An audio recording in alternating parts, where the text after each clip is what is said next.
Hello students, I hope you all are doing well. So students, आज हम BPAG 172 की unit 6 को discuss करेंगे, स्ट्रेंथनिंग डेमोक्रेसी थ्रू गवर्नेंस।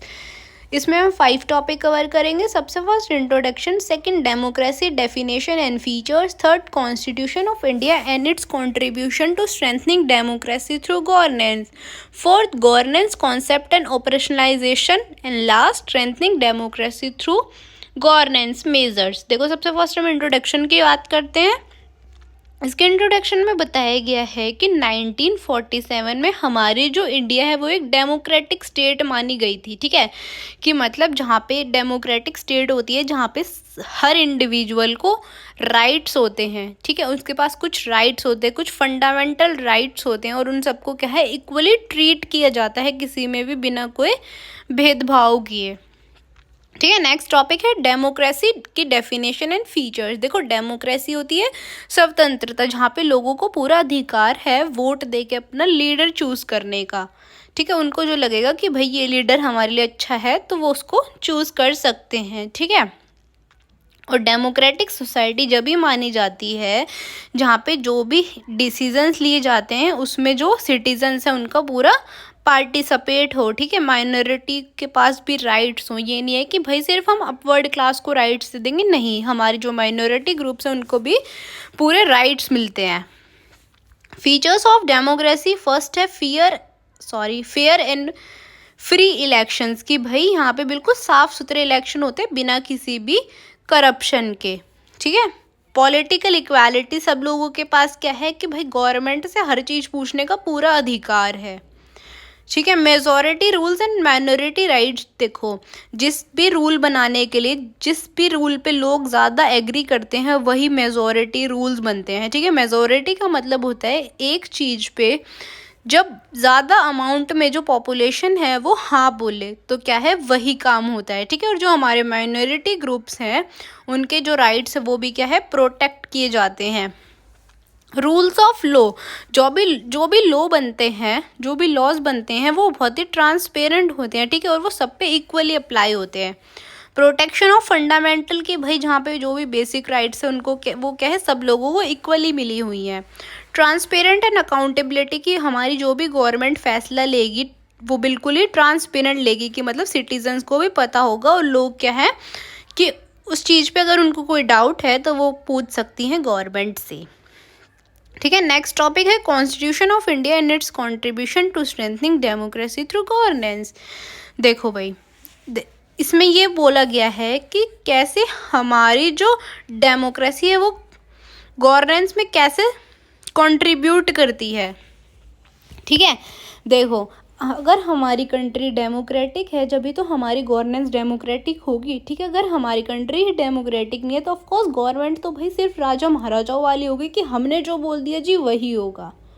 ठीक है, सबसे फर्स्ट है universal adult suffrage right to vote, कि भाई अकॉर्डिंग टू कॉन्स्टिट्यूशन जो भी 18 या 18 से अबव है उसको पूरा अधिकार है वोट डालने का, बेशक वो किसी भी जेंडर, किसी भी कास्ट या किसी भी रिलीजन का, उस बात से किसी को फ़र्क नहीं पड़ता। ठीक है, फंडामेंटल राइट्स, की हमने सबको इक्वली फंडामेंटल राइट्स दिए गए हैं बिना किसी भी भेदभाव के। ठीक है, इंडिपेंडेंट जुडिशरी, हमारी जो जुडिशरी है वो क्या है, इंडिपेंडेंट फैसले ले सकती है, उस पर कोई भी दबाव नहीं है।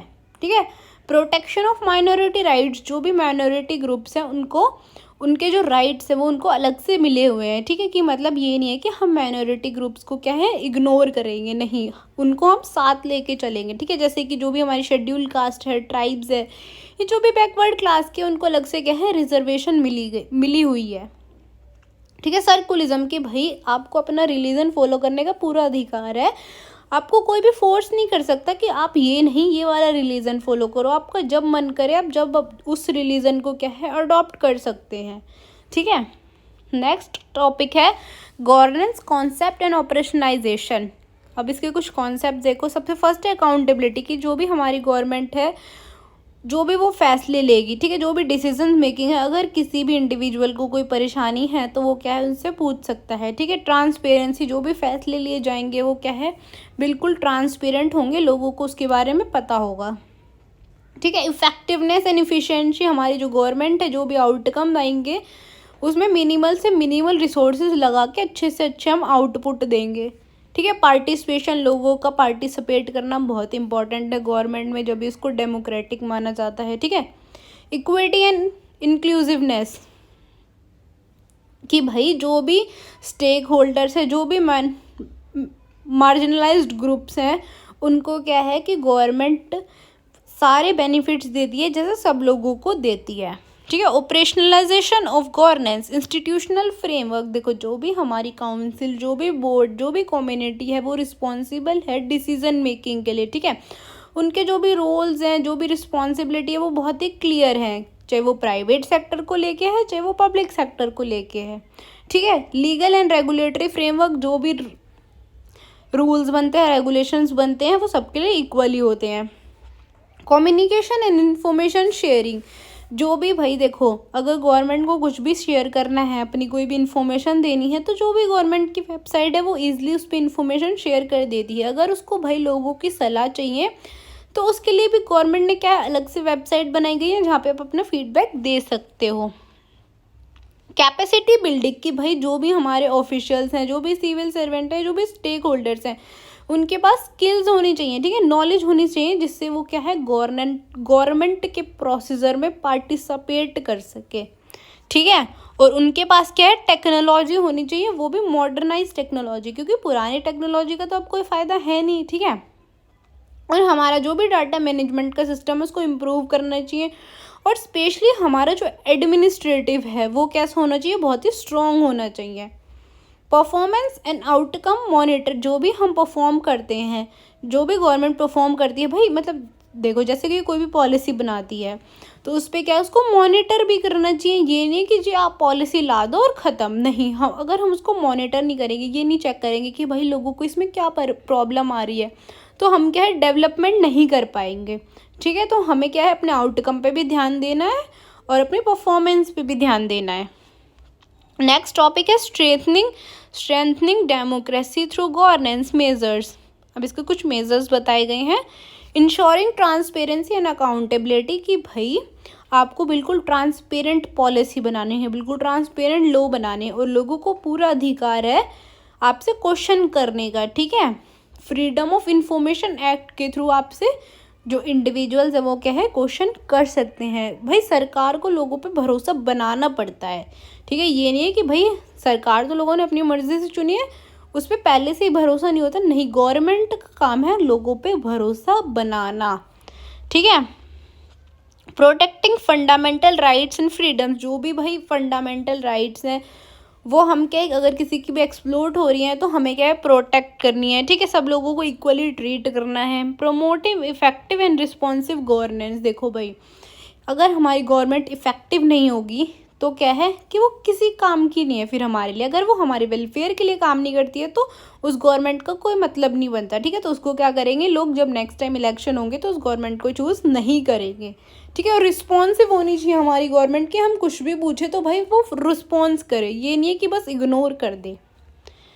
एजुकेशन एंड सिविक इंगेजमेंट, जो भी हमारी एजुकेशन है, जैसे हमारी राइट्स को लेके, जैसे बहुत सारे लोग हैं जिनको अपने राइट्स नहीं पता, उनको अपनी ड्यूटीज़ नहीं पता, तो हमें क्या है अवेयर करना है, हमें लोगों को इनकरेज करना है कि भाई आप पार्टिसिपेट करो। ठीक है, अगर इंडिविजुअल पार्टिसिपेट नहीं करेंगे तो उस पॉलिसी का या फिर उस प्रोग्राम का कोई फ़ायदा नहीं होगा। ठीक है, conflict resolution and conscious building, की भाई अगर कोई कॉन्फ्लिक्ट होता है तो आप उसको साथ साथ सॉल्व कर दो। ये नहीं है कि आप बड़ी बात होने के बाद आप उसको सॉल्व करोगे, नहीं, जो भी कॉन्फ्लिक्ट अराइज हो रहा है आप उसको सॉल्व करो। ठीक है, जैसे कि भाई बिल्डिंग क्या होता है, मतलब कॉन्शियस बिल्डिंग का मतलब होता है कि भाई आप अपने जो भी ट्रेनर्स हैं, जो भी ऑफिसर्स हैं, उसमें क्या है कि भाई उनको ट्रेनिंग दो टाइम टू टाइम। ठीक है, आई होप कि आपको ये यूनिट समझ आई होगी। अगर आपको कोई भी डाउट है तो आप मेरे से कमेंट्स में पूछ सकते हैं। And thank you for watching.